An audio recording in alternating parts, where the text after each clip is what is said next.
Now then, if you're a regular viewer of the channel, you'll know I'm much more into things like this. Get a bit of sound through here, eh? Woo! Than things like this.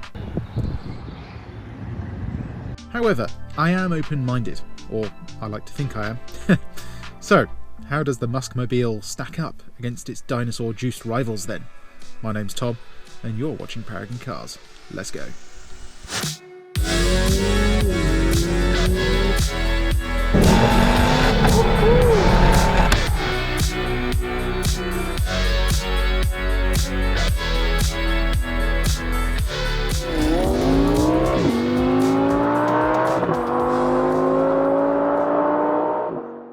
Before we start, only 1% of viewers are subscribed to the channel, so if you do watch, please do like the video and subscribe if you can. It makes more of a difference than you know and allows us to keep doing these reviews. Anyway, onto that review.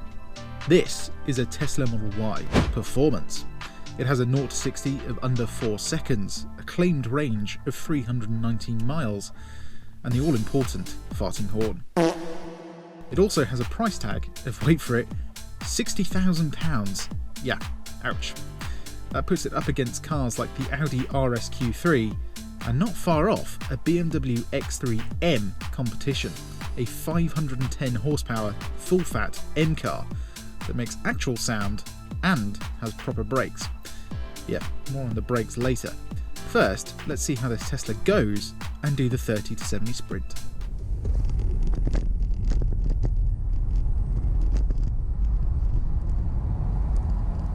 Well, annoyingly, there's no denying it. This thing flies. Run after run, this was doing 3.15 seconds, which means its price to performance actually makes it quite a good deal. The fact you're not waiting for the gears to shift or turbos to spool makes this probably one of the quickest SUVs in its class in real life too. Anyway, now we come to the inside, a hot topic among many. Is it too minimalist? Is the quality poor? Why is the speedo in a stupid place? All valid questions. For me though, the initial impression is calmness. It's like a deprivation chamber on wheels.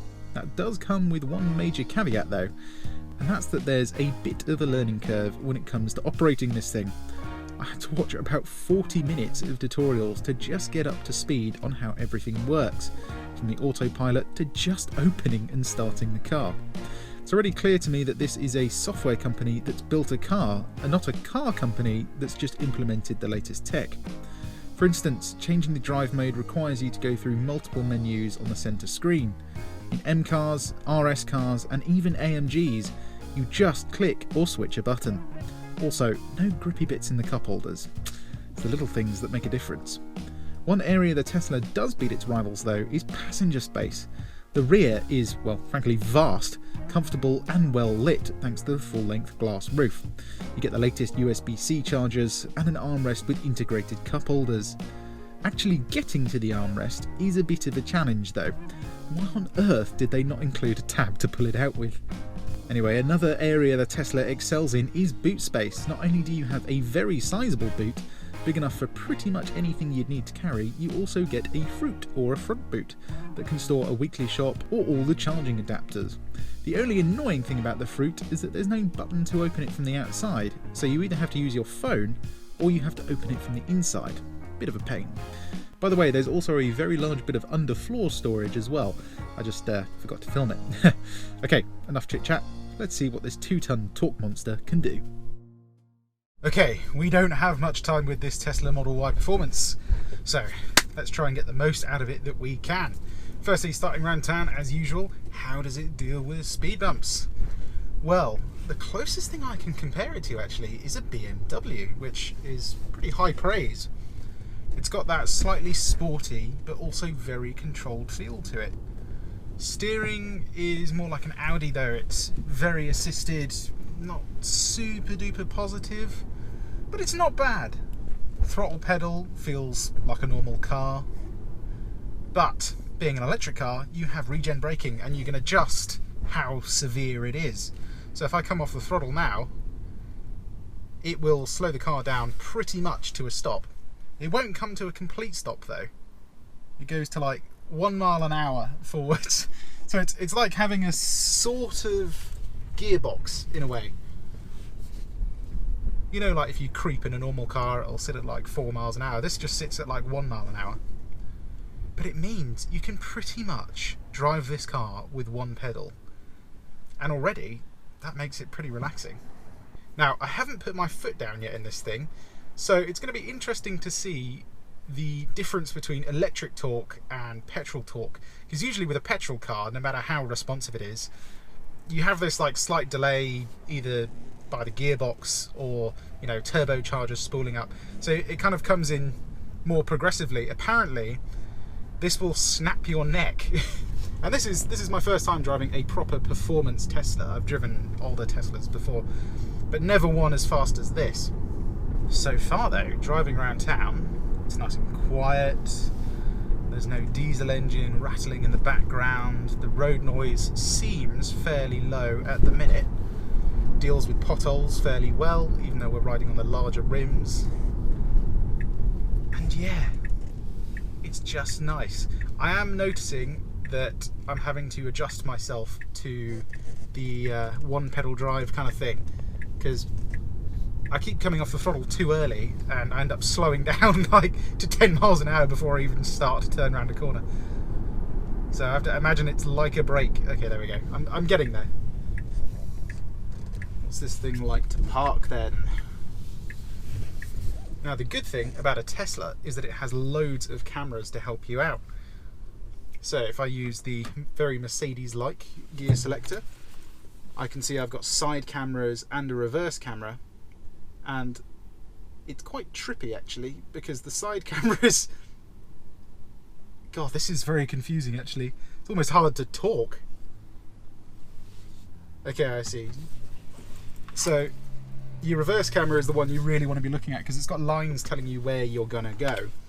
And these side cameras are basically there to just show you whether you're sort of within the space or not. And one thing I'm noticing is this car's actually quite wide, which I was not expecting at all.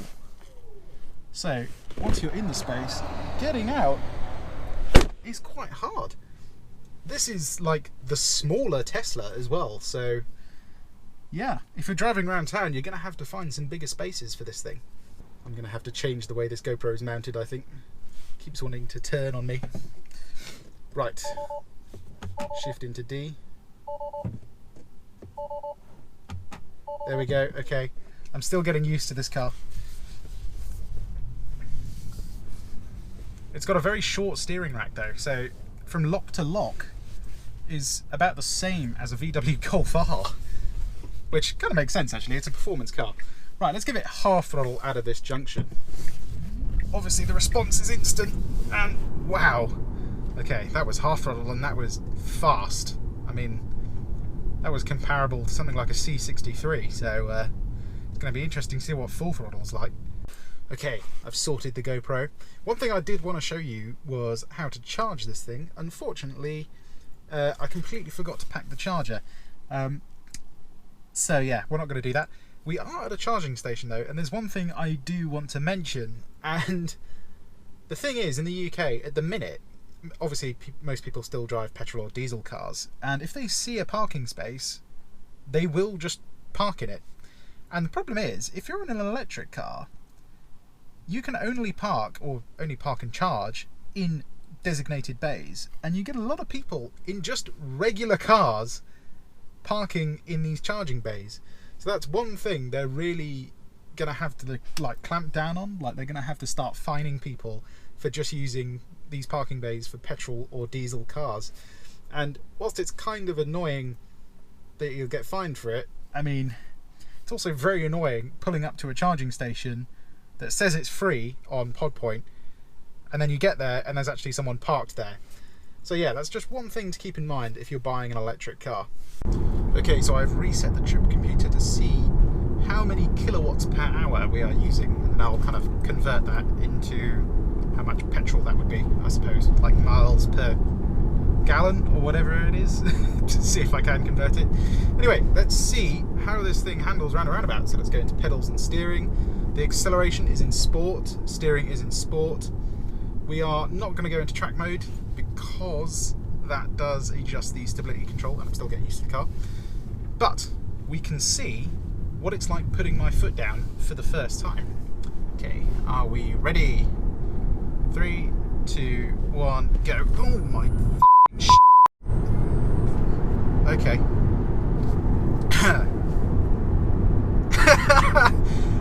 Wow. That's left me speechless, that has. That is a very different to a petrol car. Very different. My goodness. My God! It's so aggressive! Unbelievably aggressive. I mean, I've had the opportunity to drive some insanely fast cars. Namely, one of them was a 850 horsepower Audi R8, and the initial kick that it gives you is the same as that. So for nipping in and out of traffic, that is mental. Oh my God. I mean, it actually hurts your neck. I can't wait to see what this thing is like from a standstill when I put my foot down. That is crazy fast. Crazy fast. Anyway, let's go into chill and comfort. And then see what kind of MPG we can get. Ow! It almost hurts. Right, first time taking a Tesla on the motorway. Let's see what this Autopilot gubbins is about. So to activate Autopilot, you just blip down once on the steering wheel and that will take over the throttle for you and keep you a safe distance from the car in front. If you want it to steer for you as well, you blip it down twice and then you can see the little logo just here is now telling me that it's steering for me. Now, it won't steer completely for you forever. You do have to keep your hands on the wheel as it's not got the full autonomous driving tech yet. Although, when that does come out, you just download it on your driveway. So you don't have to go back to a dealership, you don't have to buy a new car. As long as you've bought the software, when it comes out, you'll get it. And that's one thing I do really like about Teslas is they're just that level more advanced than most other manufacturers. And I do believe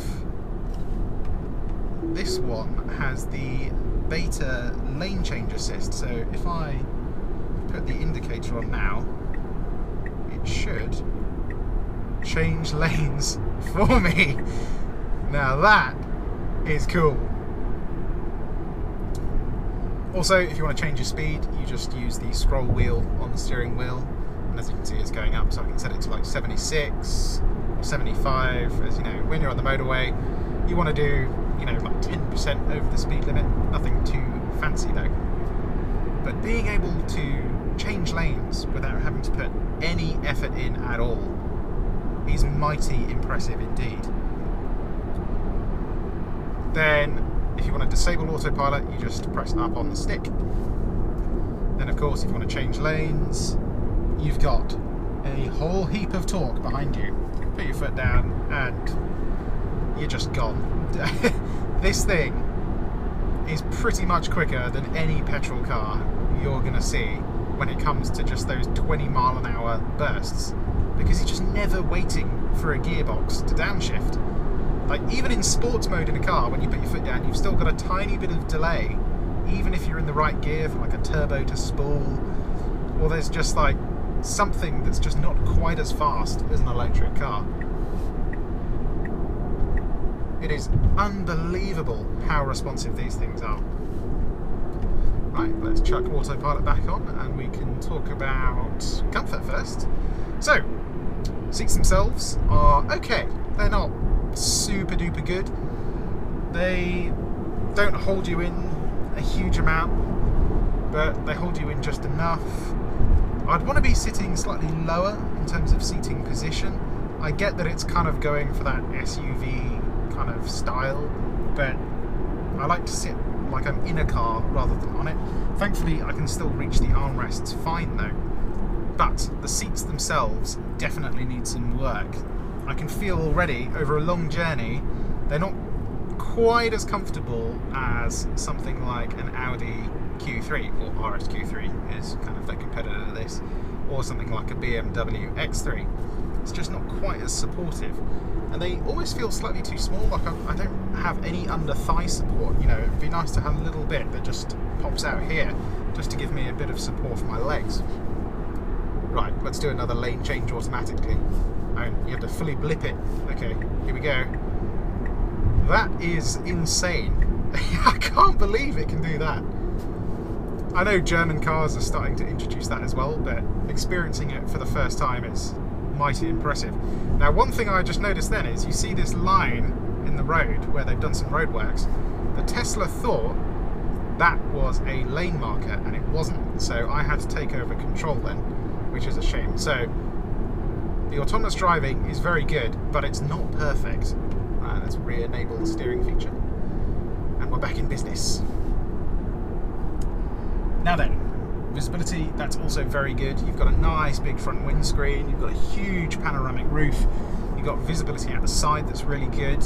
B-pillar is nice and far back, so seeing in your blind spot is very easy.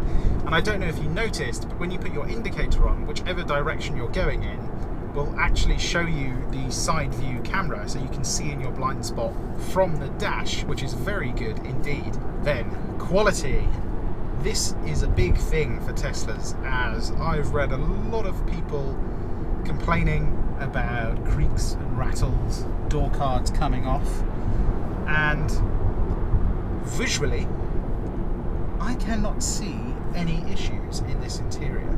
Now, this is a 72 plate car, so it is basically brand new, but prodding around, there's no creaks, that screen feels very well put on. Everything feels pretty solid, I have to say. Damping for the controls is also very good. I mean, it reminds me of like an Xbox Elite controller almost, which is quite interesting. I guess it shows that they're more like a technology company rather than an actual automotive manufacturer. Yeah, pulling on the door handles, nice and solid. Okay, I'm noticing a little bit of flex in this Alcantara trim. Although it's nothing major, you know. That's plastic there. That is quite thin. But you've got soft squidgy materials on the door cards, on the dash. That's material. Yeah. I mean, this is akin to a Volkswagen, really. I mean, it's even slightly better, I'd say. At least visually, it looks slightly more mature, I'd say. Like, they haven't put too many angles in here, and it looks like it's good quality. Do you know what it is like, actually? It's like a Volvo, because Volvos are quite minimalist as well, and they're also very well built. The only thing I can't tell, obviously, is how it's going to hold up in like 5 years' time. So, yeah, from new, the quality is very good. And so far, I haven't noticed any squeaks or rattles.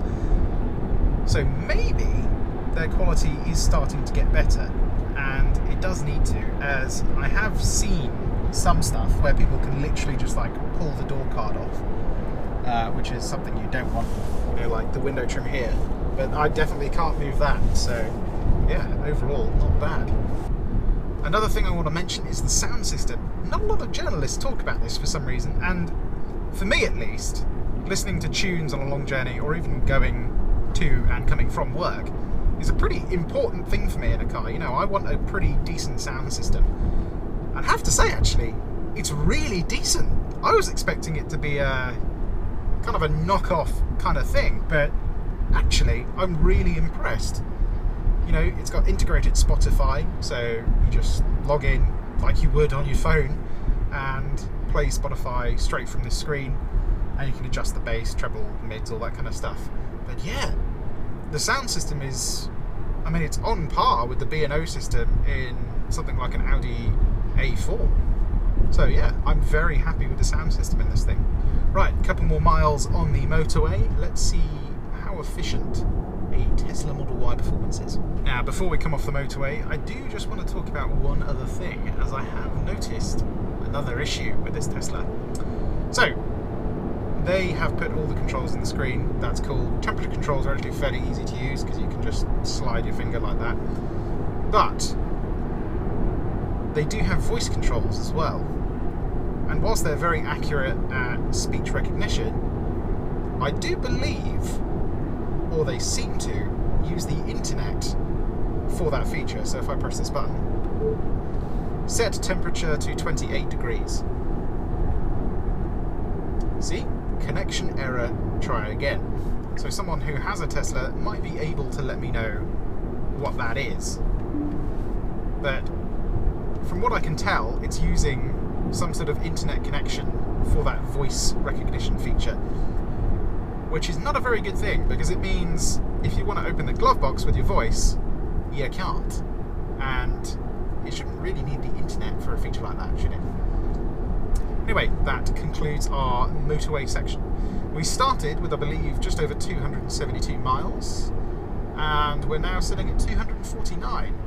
So that range prediction is actually fairly accurate. And I did ask the owner a couple of questions, and he said, off of a single charge, he gets 275 miles, which isn't the quoted 319, but that is decent. My Cupra on a full tank only does 240 miles if I'm just driving to and from work and the occasional bit on the motorway. This is doing more, which means you would only have to charge this like maybe once a week if you're just driving to and from work. So you get home at the weekend, buy a Tesla wall charger for £700 if you've got somewhere to park it at home, charge it overnight, and then you've got another week's worth of electricity ready to go in your car. And that's with preheating it in the morning, which is probably where you're getting that mileage discrepancy. So yeah, overall, I'm fairly happy with that. I think range anxiety is a thing that should be dead now. We should bury that, because I certainly don't have it.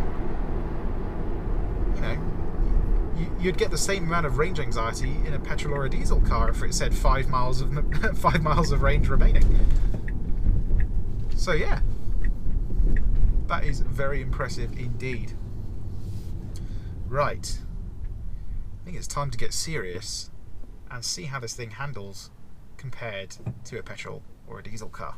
Right, we're coming up to the fun part now, and one thing I forgot to mention on the motorway was actually the road and the wind noise. And actually, after seeing quite a few reviews of this saying it was quite a bit windier and noisier than it should be, I don't think it is. You know, we're riding on the bigger wheels, and whilst the wind noise is slightly higher than something like an Audi, the road noise is, I mean, comparable. It's not far off a German car when you're on the motorway, and that's a premium German car. You know, this is better than a VW Golf in terms of wind and road noise. So you're not going to feel shortchanged there. Plus, remember, it's electric, so because you've got no engine running in the background, your ears tend to pick up every other minute thing that's going on. So this is definitely a fairly well insulated car. Let's just give it a nice blip.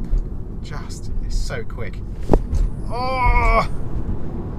It's just that initial hit that it gives you is so addictive. It is like drugs. You can probably tell from the GoPro just how aggressive it is. Do it too much and I can see it actually strain your neck. I mean, especially if you're older. I just cannot believe the performance of this thing. You know, not far off an E63S, which is a serious performance car. But like, you know, the first like 10% from 30 to 70 is definitely quicker than an E63S. It's so violent, which is not the word I'd have used for an electric car. You know, you'd think fire-spitting V8 would be a violent car, but it's so violent. It's hard to put into words. It genuinely is. The only way you're going to experience it or understand it is by trying one, be it as a passenger or a driver. But the fact it still surprises you as a driver, you know, you're in control of the car. Usually, no matter how fast the car is, you kind of get numbed to it after a while. Every time you put your foot down in this, you're just never used to it. It's just so aggressive. Anyway, enough waffle. Let's get onto some proper driving. Right then, we are in sport for the acceleration, sport for the steering. Okay, there's a lot of torque vectoring going on, and it handles fairly well. And the good thing about a Tesla is coming out of corners, put your foot down, and it frickin' flies. That is real speed. Gosh. On a short, tight circuit, this is going to be a monster. One thing I'm noticing is that it's trying to send power equally to the front and the rear. You can adjust where that power goes, although I can't seem to at the minute. Not that I need to, because I know how it would feel, but preferably I would probably go for like a 60-40 split, because it does have a tendency to understeer just a tad, which is a shame, but the fact you can adjust it makes it kind of good anyway. Like, you can just set the drivetrain up to how you want it, and that's like the ultimate goal, really. Sound check. Not a lot of sound. That's the one thing I'm missing. But yeah, through there you could see it pushed initially, and then it went, okay, need to send power to the rear. You'd think because it was electric it would be a bit quicker to react, but yeah, you definitely want to send more power to the rear initially in this car. In fact, I'm going to pull over and see if I can customise that now, because I would like to see how it handles. But coming around corners like this, you just give it some throttle, and it just seems to tighten its line by itself. Mighty impressive bit of kit. Okay, so I've parked up, and you have to put the car in park to adjust this. So I want like a road setting, because I don't want race or drift, because that's set to turn the ESC off. I don't want that. I want a 60-40 split, and I want the stability. Let's start with 4. I think that's good. Then regenerative braking is fine. Yeah, I think that's a good setting. Let's try that and see what happens. Right, this is take 2. We're now in track mode, or my road setting. Don't want ESC fully off, just want, you know, a little bit of fun. Ah yes, already this is feeling much nicer. Balance is still the same, but when I'm coming out of corners, it just has more rear drive. That's what I'm looking for. Oh, that's much better. Right, let's see what the brakes are like. Okay. They're not bad. They're not super duper confidence inspiring though. I think the regen braking might be to blame for that, because initially you get regen and then it kind of transitions to the disc. So it feels a little bit weird at first. This is a serious bit of kit. You just see how it tightens its line there. Gosh, around a circuit, even this Model Y would be very impressive. I mean, you'd probably do a lap and then have to charge it, but yeah, I mean, this is like BMW M3 levels of grip, which is pretty high praise.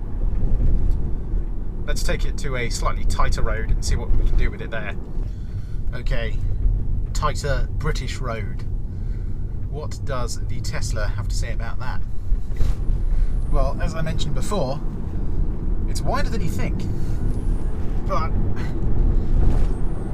you can place it where you want it.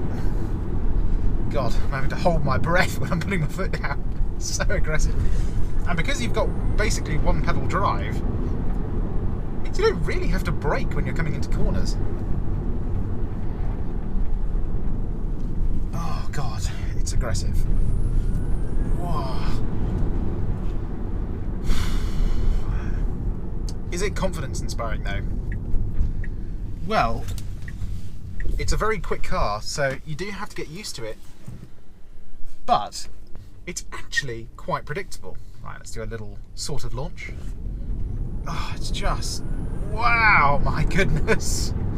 I had to come off the throttle there. I can actually feel my eyes getting pushed in the back of my head. A little bit of a squiggle from the rear end there. Tyres are saying they're at 45 psi. That seems a bit high to me. My goodness. It's so fast, you can almost make yourself feel sick as a driver. Wow. Okay, suspension-wise, work needs to be done. Let me tell you about that. So, suspension, okay, when you come into a corner, there's a delay, and that's where the weight is. And you'd think because the weight's low down, it should theoretically feel like a fairly light car, but going over bumps like this, there's a delay, you see. It kind of doesn't hop, skip and jump like some cars do, but you have to have patience with it. Hopefully that's something they can fix, because at the moment you're feeling the weight.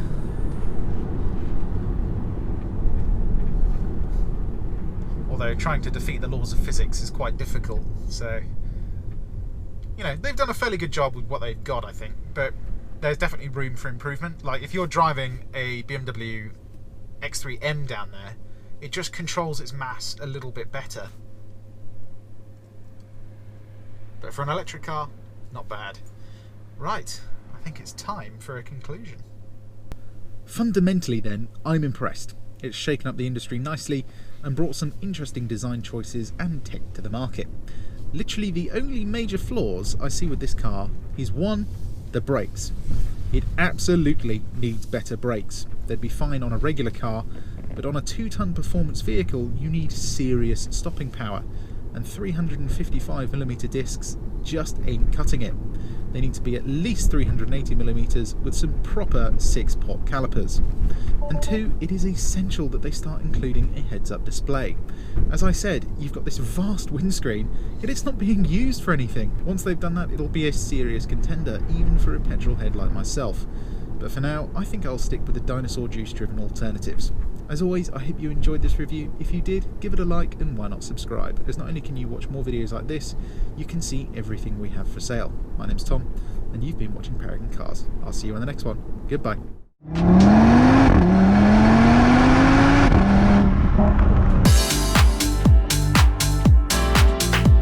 Feels like a regular A3 really. Armrest back, let's get serious. Yes, very nice. Even with the OPF, it's got a nice tone to it. Oh god. Oh, it's so fast. Just watch how long it takes for the boost to come in first. So foot down. Now. There. It's like a solid second and a half.